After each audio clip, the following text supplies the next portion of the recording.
بسم اللہ الرحمن الرحیم۔ شروع اللہ کے نام سے جو بڑا مہربان نہایت رحم کرنے والا ہے۔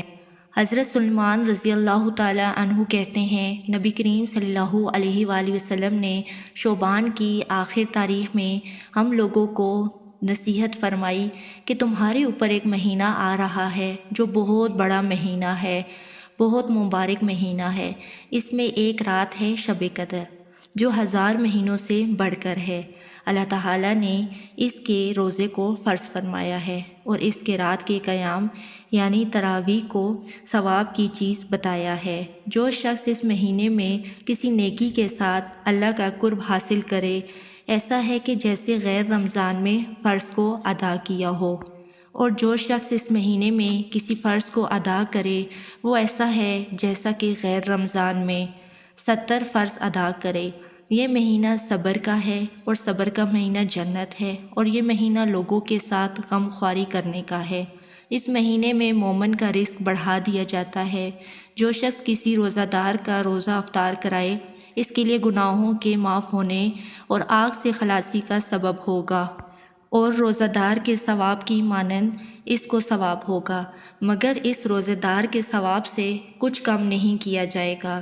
صحابہ رضی اللہ تعالی عنہ نے عرض کیا، یا رسول اللہ صلی اللہ علیہ وآلہ وسلم، ہم میں سے ہر شخص تو اتنی وسعت نہیں رکھتا کہ روزے دار کو افطار کرائے۔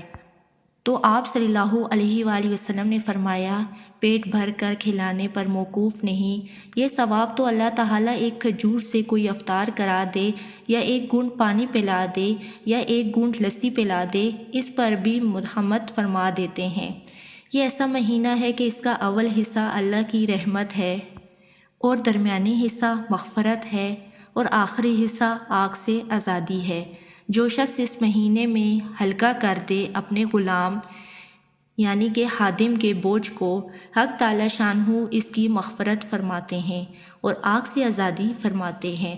اور 4 چیزوں کی اس میں کثرت رکھا کرو، جن میں سے 2 چیزیں اللہ کی رضا کے واسطے، اور 2 چیزیں ایسی ہیں کہ جن سے تمہیں چارہ کار نہیں۔ پہلی 2 چیزیں جن سے تم اپنے رب کو راضی کرو وہ کلمہ طیبہ اور استغفار کی کثرت ہے، اور دوسری 2 چیزیں یہ ہیں کہ جنت کی طلب کرو اور آگ سے پناہ مانگو۔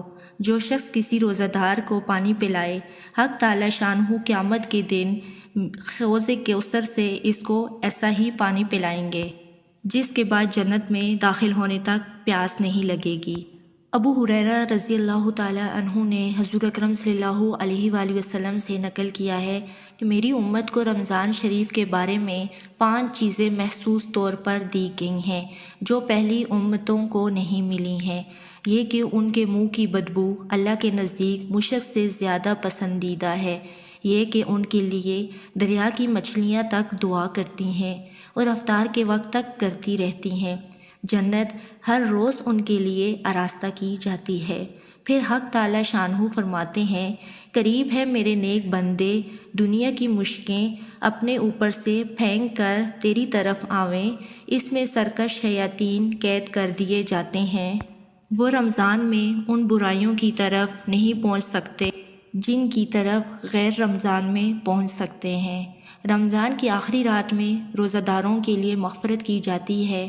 صحابہ رضی اللہ تعالیٰ عنہ نے عرض کیا کہ یہ شب مغفرت شب قدر ہے؟ فرمایا نہیں، بلکہ دستور یہ ہے کہ مزدور کو کام ختم ہونے کے وقت مزدوری دی جاتی ہے۔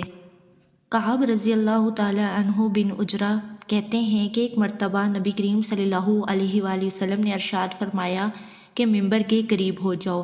ہم لوگ حاضر ہو گئے۔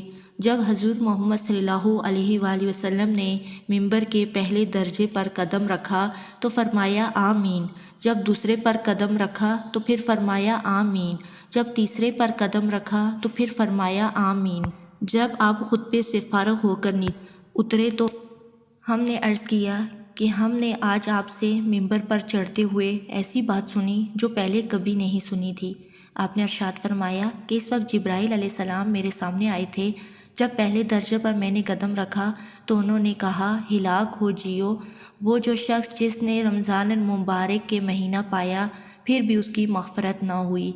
میں نے کہا آمین۔ پھر جب میں دوسرے درجے پر چڑھا تو انہوں نے کہا ہلاک ہو وہ شخص جس کے سامنے آپ کا ذکر مبارک ہو اور وہ درود نہ بھیجے۔ میں نے کہا آمین۔ جب میں تیسرے درجے پر چڑھا تو انہوں نے کہا ہلاک ہو وہ شخص جس کے سامنے اس کے والدین یا ان میں سے کوئی ایک بڑھاپے کو پا لیے اور وہ جنت کو میں داخل نہ کروائے۔ میں نے کہا آمین۔ اس حدیث میں حضرت جبرائیل علیہ السلام نے 3 بددعائیں دی ہیں اور حضرت محمد صلی اللہ علیہ وآلہ وسلم نے ان تینوں پر آمین فرمائی۔ اول تو حضرت جبرائیل علیہ السلام جیسے مقرب فرشتے کی بددعا ہی کیا کم تھی، اور پھر حضرت محمد صلی اللہ علیہ وآلہ وسلم کی آمین نے تو جتنی سخت بددعا بنا لی وہ ظاہر ہے۔ اللہ ہی اپنے فضل سے ہم لوگوں کو ان تینوں چیزوں سے بچنے کی توفیق عطا فرمائے اور ان برائیوں سے محفوظ رکھے، ورنہ ہلاکت میں کیا تردد ہے۔ ایک اور حدیث میں آتا ہے کہ حضرت عبادہ رضی اللہ تعالیٰ عنہ کہتے ہیں کہ ایک مرتبہ حضرت محمد صلی اللہ علیہ وآلہ وسلم نے رمضان المبارک کے قریب ارشاد فرمایا کہ رمضان کا مہینہ آ گیا ہے جو بڑی برکت والا ہے، حق تعالیٰ شانہ اس میں تمہاری طرف متوجہ ہوتے ہیں اور اپنی رحمت خاصہ نازل فرماتے ہیں، خطاؤں کو معاف کرتے ہیں، دعا کو قبول کرتے ہیں، تمہارے تنافس کو دیکھتے ہیں اور ملائکہ سے فخر کرتے ہیں، بس اللہ کو اپنی نیکی دکھاؤ۔ بد نصیب ہے وہ شخص جو اس مہینے میں بھی اللہ کی رحمت سے محروم رہ جائے۔ تنافس اس کو کہتے ہیں کہ دوسرے کی خرس میں کام کیا جائے اور مقابلے پر دوسرے سے بڑھ چڑھ کر کام کیا جائے۔ نبی کریم صلی اللہ علیہ وآلہ وسلم کا ارشاد ہے کہ رمضان المبارک کی ہر شب و روز میں اللہ کے یہاں سے جہنم کے قیدی چھوڑے جاتے ہیں، اور ہر مسلمان کے لیے ہر شب و روز میں ایک دعا ضرور قبول کی جاتی ہے۔ حضرت محمد صلی اللہ علیہ وآلہ وسلم کا ارشاد ہے کہ 3 آدمیوں کی دعا رد نہیں ہوتی، ایک روزہ دار کی افطار کے وقت، دوسرے عادل بادشاہ کی، تیسرے مظلوم کی جس کو حق تعالیٰ شانہ بادلوں سے اوپر اٹھا لیتے ہیں اور آسمان کے دروازے اس کے لیے کھول دیے جاتے ہیں۔ ارشاد ہوتا ہے میں تیری ضرور مدد کروں گا۔ ایک روایت میں ہے کہ حق تعالیٰ شانہ رمضان میں عرش کے اٹھانے والے فرشتوں کو حکم فرما دیتے ہیں کہ اپنی اپنی عبادت چھوڑ دو اور روزہ داروں کی دعا پر آمین کہا کرو۔ بہت سی روایت میں ہے کہ رمضان کی دعا کا خصوصیت سے قبول ہونا معلوم ہوتا ہے، اور جب اللہ کا وعدہ ہے اور سچے رسول کا نقل کیا ہوا ہے تو اس کے پورا ہونے میں کچھ تردد نہیں ہے۔